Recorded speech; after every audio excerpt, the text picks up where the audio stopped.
नमस्ते, अभिवादन। म सुजन बानिया गोर्खाली। मलाई हेरिरहनुभएका सुनिरहनुभएका सम्पूर्ण साथी मित्र कमरेडहरू र महानुभावहरूलाई सम्पूर्णलाई म सम्झिन चाहन्छु। यस अनेरा सभ्युको 24औं महाधिवेशनमा प्रतिनिधि भएर छनौट हुनुभएका देशभरिका सम्पूर्ण अनेरा सभ्यु साथीहरूलाई म हार्दिक बधाई व्यक्त गर्न चाहन्छु। त्यसै गरी सिङ्गो अनेरा सभ्यु विभिन्न तहमा क्रियाशील रहनुभएका साथीहरूलाई म सम्झिन चाहन्छु। साथीहरू, आज म यस 24औं महाधिवेशनलाई कसरी अगाडि बढाउने भन्ने सन्दर्भमा मैले आफ्नो कार्यदिशा र त्यस कार्यदिशालाई कसरी सफल बनाउन सकिन्छ भनेर अगाडि सारिएको कार्ययोजना, त्यस कार्ययोजना अन्तर्गत रहेको 3वटा खम्बा मध्ये एउटा खम्बा, त्यो उद्यमशीलताको खम्बा, त्यो खम्बाको विषयमा म तपाईहरू समक्ष आफ्नो धारणा राख्न गइरहेको छु साथीहरू। 3वटा खम्बा, एउटा शैक्षिक आन्दोलनको खम्बा, अर्को खम्बा राजनीतिक सुशासनको खम्बा र तेस्रो खम्बा भनेको उद्यमशीलताको खम्बा। यस उद्यमशीलताको खम्बामा धेरै साथी कमरेडहरूले यो कसरी हुन्छ, कुन तरिकाबाट उद्यमशीलता सम्भव छ अनेरा सभ्युमा भनेर साथीहरूले प्रश्न गरिरहनु भएको छ र कति कमरेडहरूले फोन सम्पर्क मार्फत वा प्रत्यक्ष भेट मार्फत यसमा जिज्ञासा राखिरहनु भएको छ। मैले कति साथीहरूलाई मेरा धारणाहरू त राखिरहेको छु, तर देशभरिका साथीहरूलाई यो जिज्ञासा रहेको कारणले गर्दाखेरि मैले तपाईहरू समक्ष उद्यमशीलताको विषयमा यो सम्भव छ, यसको संरचना आवश्यक छ भनेर मैले चाहिँ केही राख्न गइरहेको छु। साथी कमरेडहरू, यो उद्यमशीलता किन पनि आवश्यक छ भने अब मैले 2टा अनेरा सभ्युको विषयमा कुरा राखिरहेको छु। एउटा कक्षा कोठाको अनेरा सभ्यु, अर्को कक्षा कोठाबाट दीक्षित भएको अनेरा सभ्यु। यो कक्षा कोठाबाट दीक्षित भइसकेको अनेरा सभ्युको यो चरण हो उद्यमशीलताको चरण भनेको। र अन्य साथीहरू पनि हुनसक्छ, जो साथीहरू ब्याचलर पास गरेपछि सबैलाई मास्टर्स पढ्न अनिवार्य नहुन पनि सक्छ। ब्याचलर पास गरेपछि 32 वर्षभन्दा तल हुँदाखेरि म अनेरा सभ्युमा क्रियाशील हुन्छु भन्ने साथीहरूको लागि यो राखिएको यो चरण हो, यो उद्यमशीलताको चरण भनेको। यो उद्यमशीलताको चरणमा 3वटा खम्बा हुन्छ। एउटा खम्बा भनेको प्रोडक्सन इकोनोमिक मोडल हुन्छ, अर्को भनेको इन्डिभिजुअल इकोनोमिक मोडल हुन्छ, इन्डिभिजुअल प्रोडक्सन इकोनोमिक मोडल हुन्छ, र अर्को तेस्रो मोडल भनेको तपाईँको ट्रेडको मोडल हुन्छ। यी 3वटा मोडल, एउटा प्रोडक्सन इकोनोमिक मोडल, यसको अगुवाई कमिटीले गर्छ। कमिटीले नै एउटा इकोनोमिक मोडल अनेरा सभ्यु 24औं महाधिवेशन पछिको नेतृत्वले यो इकोनोमिक मोडल तय गर्छ। र इन्डिभिजुअल प्रोडक्सन इकोनोमिक मोडल जो साथीहरू अनेरा सभ्युमा क्रियाशील हुनुहुन्छ, आज पनि उनीहरू त्यो उद्यमशीलतामा जोडिरहनु भएको छ, ती साथीहरूलाई प्रोत्साहन गर्ने हुन्छ भने अर्को तेस्रो भनेको ट्रेड इकोनोमिक मोडल हुन्छ। पहिलो प्रोडक्सन इकोनोमिक मोडलमा हामी आफै अनेरा सभ्यु केन्द्रीय कमिटी नेतृत्वको हिसाबले हामीले के गर्छौँ भने साथीहरूसँग सल्लाह गर्छौँ, विज्ञहरूसँग सल्लाह गर्छौँ र पार्टीसँग एकदमै धेरै सल्लाह गरेर हामी केन्द्रीय कमिटीको अगुवाईमा एउटा इकोनोमिक मोडल तय गर्छौँ। यसको लागि आर्थिक सोर्सेसहरू चाहिन्छ। आज पनि विद्यार्थी आन्दोलन विभिन्न आर्थिक स्रोतको कारणले चलिरहेको छ। अब यस मोडल मार्फत के निश्चित हुन्छ भने अनेरा सभ्युले चन्दा उठाउने विषय भनेको क्रमिक रूपमा घट्दै जान्छ र अनेरा सभ्युले आफैले उद्यमशीलता मार्फत आय सिर्जना गर्ने र आन्दोलन अगाडि बढाउने एउटा आत्मनिर्भर अभियानको बाटोमा अगाडि बढ्छ। यो मोडलले त्यो तय गर्छ। हामी के गर्छौँ भने हामी डोनेसन चन्दा लिने होइन, अब हामी आफैले उत्पादन गरेर आन्दोलन अगाडि बढाउने। त्यो हो भने अनेरा सभ्युले उठाएको आन्दोलनहरू अत्यन्तै महत्त्वपूर्ण हुन्छ, ओजपूर्ण हुन्छ र यसले कुनै न कुनै अर्थ राख्छ। यदि हामी आफै कोही न कोहीसँग निर्भर हुने आर्थिक रूपमा र आन्दोलन अगाडि बढाउँछौँ भन्ने कुरा चाहिँ आफैमा विरोधाभास हुने र कहीँ न कहीँ विद्यार्थी आन्दोलन यो कारणले गर्दाखेरि निरन्तर चुक्दै यो ठाउँसम्म आएको हो भन्ने कुरा चाहिँ हामी आफैले पनि आभास गरेका छौँ। त्यसैले अनेरा सभ्युको आफ्नै एउटा आत्मनिर्भर आर्थिक प्रणाली हुन्छ, त्यसको लागि अनेरा सभ्युले अगुवाई गर्छ। अर्को दोस्रो भनेको इन्डिभिजुअल प्रोडक्सन इकोनोमिक मोडल। त्यसमा अहिले पनि देशभरि रहनुभएका अनेरा सभ्युका साथीहरू यसमा जोडिनु भएको छ। यसमा चाहिँ आफूले व्यवसाय सञ्चालन गर्नुभएको छ, आफैले चाहिँ केही न केही उद्योग धन्दा गर्नुभएको छ, केही न केही जागिर भए पनि खानुभएको छ। अब अनेरा सभ्युले सकेसम्म अनेरा सभ्युले जागिर नखाउँ, यसलाई नै पहिलो प्राथमिकता दिइन्छ। किन यसलाई पहिलो प्राथमिकता दिइन्छ भने अन्य राजसभ्यमा रहेका साथीहरू जागिर खानै पर्यो भने पनि एकदम थोरैभन्दा थोरै समयको लागि मात्र खानेकुरा जागिरमा व्यस्त हुने कुरालाई प्राथमिकता दिइन्छ।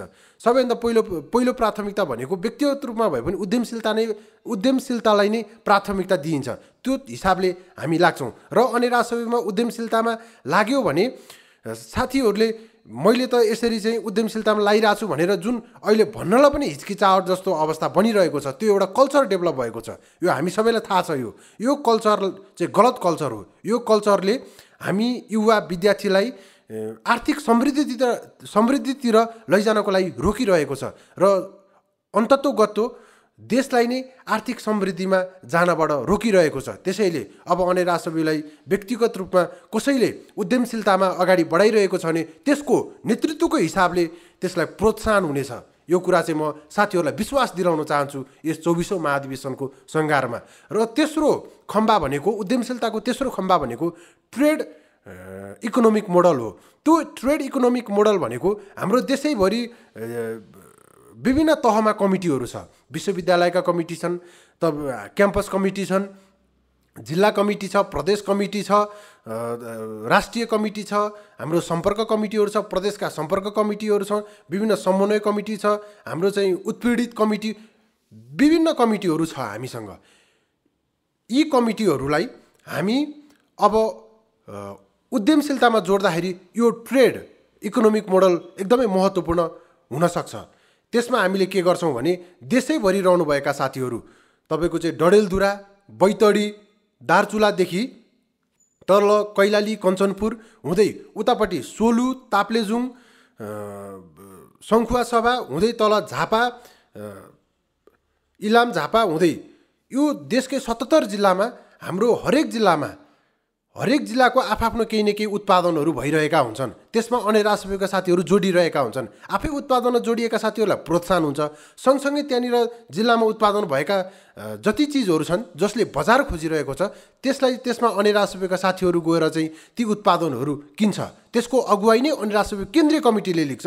यो चिजको यो उद्यमशीलताको अपनत्व अन्य राजसभ्यले नेतृत्व लिन्छ र ती साथीहरूले ती उत्पादन भएका वस्तुहरूको सङ्कलन गर्छन् र सङ्कलन गरेर हामी सङ्कलन गर्छौँ र गरेपछि त्यसको चाहिँ केन्द्रीय कमिटीले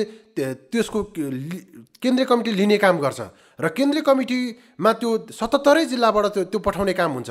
मुख्यतः यो पहिलो चरणको हामीले अभ्यास गरिरहँदाखेरि हामीले काठमाडौँलाई बढी टार्गेट गरेर एउटा मोडल तय गर्छौँ। यो ट्रेडमा पनि काठमाडौँमा हामीले एउटा सुपर मार्केट खोल्छौँ। अन्य राजसभ्यले यो 2 वर्ष कार्यकालमा सुपर मार्केट खोल्छ। अहिले तपाईँको चाहिँ विभिन्न सुपर मार्केटहरू खोलिएको छ।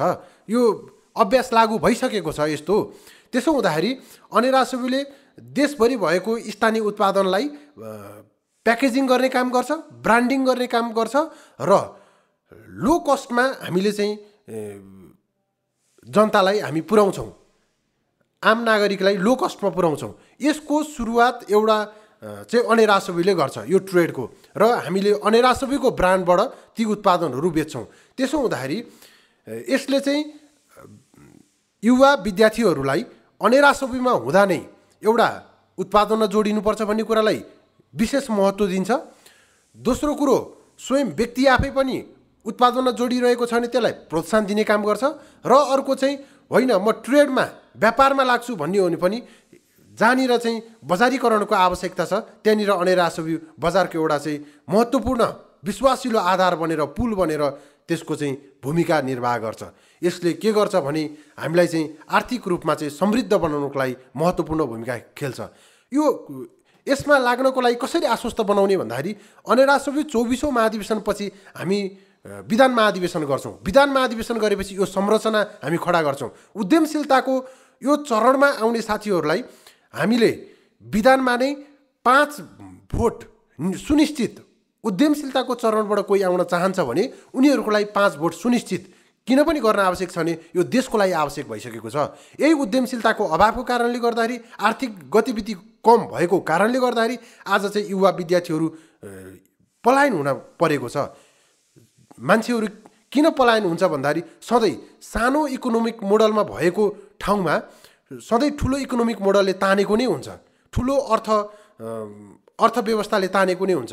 जस्तै गाउँको अर्थव्यवस्था सानो हुन्छ, त्यो गाउँको अर्थव्यवस्था त्यहाँनिर भइरहेका मान्छेलाई चाहिँ सहरको बजारको चाहिँ सदरमुकामको अर्थव्यवस्थाले तान्छ र बजारको अर्थव्यवस्थामा भन्दा पनि ठुलो अर्थव्यवस्था हुन्छ प्रदेशको चाहिँ त्यो संरचना हुन्छ त्यहाँनिर चाहिँ केन्द्र, त्यसले फेरि त्यसरी नै ह्युमन रिसोर्स तान्छ, युवा विद्यार्थी तान्छ, युवाहरू तान्छ, त्यसै गरेर सिङ्गो राजधानीले तान्छ। जति ठुलो अर्थव्यवस्था भयो त्यति नै ठुलो अर्थव्यवस्थाले ह्युमन रिसोर्सहरू तानिरहेको हुन्छ।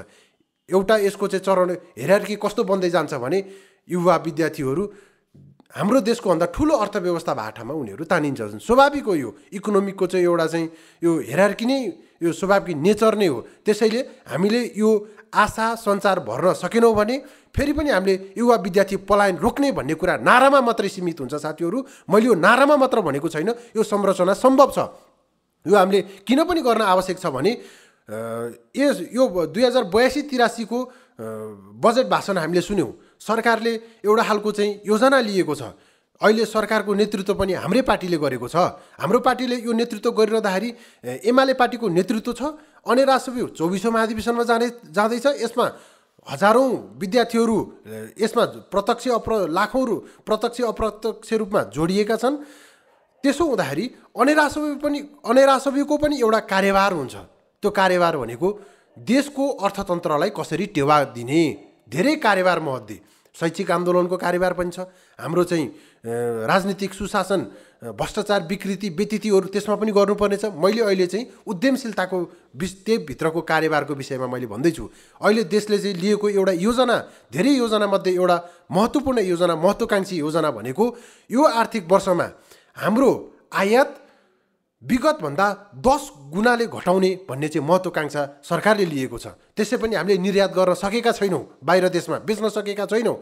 आयात प्रत्येक दिन बढ्दै गइरहेको छ। यो आयातलाई 10 गुणा कसरी घटाउने भन्दाखेरि अब अनेरासुबीले पनि देशलाई, सरकारलाई आर्थिक रूपमा टेवा दिनको लागि, मद्दत गर्नको लागि, अर्थतन्त्र बलियो बनाउनको लागि हामीले यो उद्यमशीलताको यो चरण संरचना बनाउन आवश्यक छ। हामीले 10 गुणा चाहिँ आयात कसरी घटाउने त हामीले यसरी नै अभ्यास गर्दाखेरि त्यसमाथि मद्दत पुग्छ।